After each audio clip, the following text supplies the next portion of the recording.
Quand tu commences les psaumes, tu dis Keilou Amram David Ameler. Quand tu dis dans le Iratson.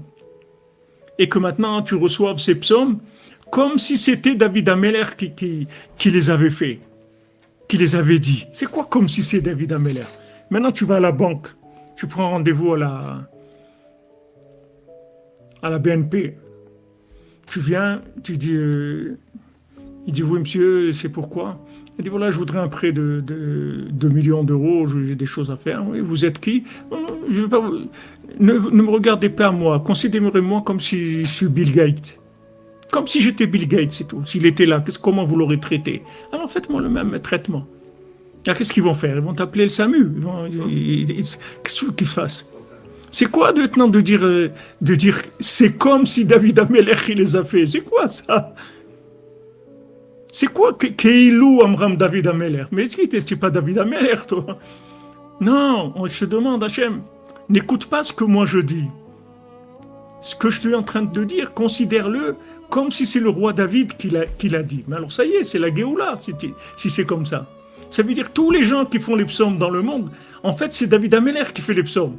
Donc c'est sûr que ça marche. C'est lui qui fait les psaumes, c'est pas toi.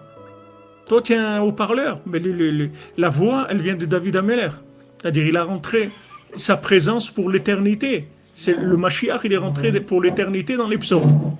Donc, simplement, tu fais les psaumes. Tu fais Tikkun HaKlali, que Rabbeinu l'a sorti, l'essence même des psaumes, qui sont les 10 sortes de chants qu'il y a dans tout le Télim, dans tous les psaumes, il y a 10 sortes de nigunim. Ces 10 nigunim, il te les a donnés, voilà, c'est Tikkun HaKlali. Là-bas, tu as 10 chants. Ces 10 chants, ils vont te brancher sur Hachem. Si tu n'as pas envie, tu vas avoir envie. Si tu sens que c'est bloqué, ça va débloquer. Si tu ne trouves pas ta route, tu vas trouver ta route. Tout ça, ça va te l'arranger. Tout.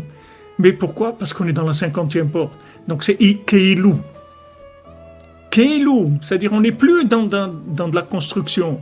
On est dans de la 3D. On est dans l'imagination totale.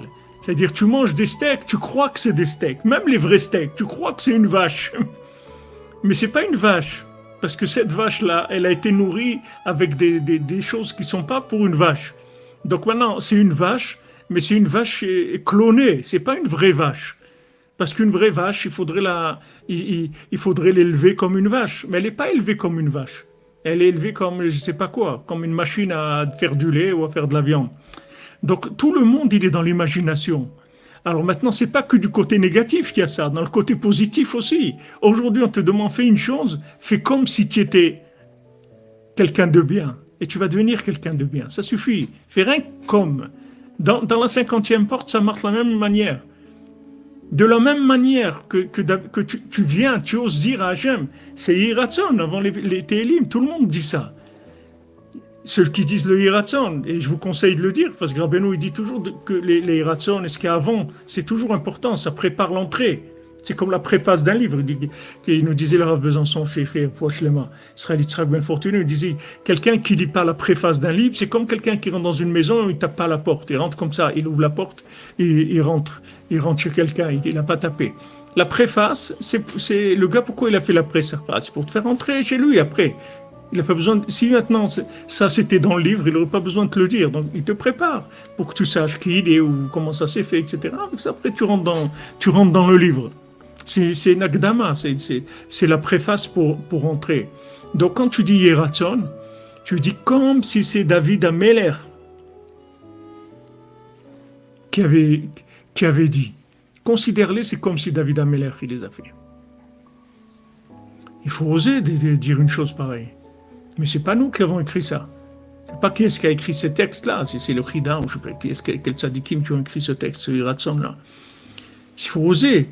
Tu dis, regarde, moi, je suis pauvre. Moi, j'ai rien. Mais maintenant, qu'est-ce que ça te coûte? Considère-moi comme un millionnaire et fais-moi un prêt, c'est tout. C'est ça ce que tu fais. Tu viens, tu dis, moi, je suis loin. Très loin.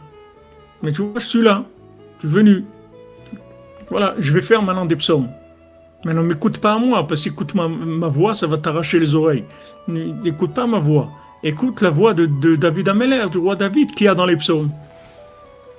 Donc ça, c'est extraordinaire. C'est ça, c'est messianique, c'est la 50e porte. On te demande de faire semblant, c'est tout. de faire comme si tu étais comme ça, comme si tu voulais, comme les conseils qu'ils donnent dans la simcha. Fais comme si tu étais besimcha. Quelqu'un m'a appelé cette semaine, il m'a dit, Ifra, je ne peux pas vous dire que ça va mieux, mais ce que je peux vous dire, c'est que maintenant, je fais semblant que ça va. C'est tout. Je lui ai dit, mais c'est ça le principal. Parce que jamais de ta vie, ça va aller, de toute façon. C'est-à-dire, le jour où tu crois que ça va, c'est que tu es complètement dans le cirage. Parce que ça va, ici, ça n'existe pas. Mais comme Rabbeinu il dit, qui est-ce qui peut dire je sers Hachem?